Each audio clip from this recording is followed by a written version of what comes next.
Karnataka media news ನೊಂದವರ ಧ್ವನಿಗಾಗಿ, ಭ್ರಷ್ಟಾಚಾರದ ವಿರುದ್ಧವಾಗಿ ಸದಾ ಸಿದ್ಧ 24x7.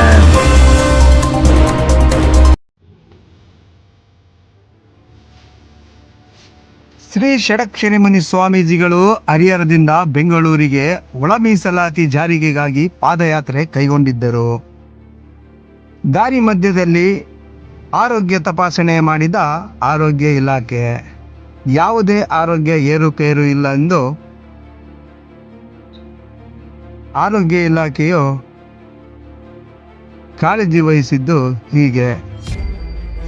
ಸುಮಾರು ಹೋರಾಟ ಮಾಡುತ್ತಾ ಹೊರಟಿರುವ ಷಡಕ್ಷರಿಮುನಿ ಸ್ವಾಮೀಜಿಗಳಿಗೆ ಪೊಲೀಸ್ ಇಲಾಖೆಯ ವತಿಯಿಂದ ಜಿಲ್ಲೆಯಿಂದ ಜಿಲ್ಲೆಗೆ ಸಹಕಾರ ನೀಡಿ ಕಾಳಜಿ ವಹಿಸುತ್ತಿರುವುದು ಇಲಾಖೆಗೆ ಒಂದು ಸೆಲ್ಯೂಟ್ ಹೇಳಲೇಬೇಕು.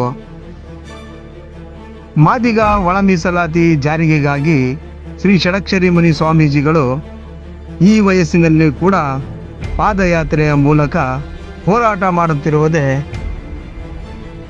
ತುಂಬ ಜನರಿಗೆ ಅಚ್ಚರಿಯಾಗಿದೆ.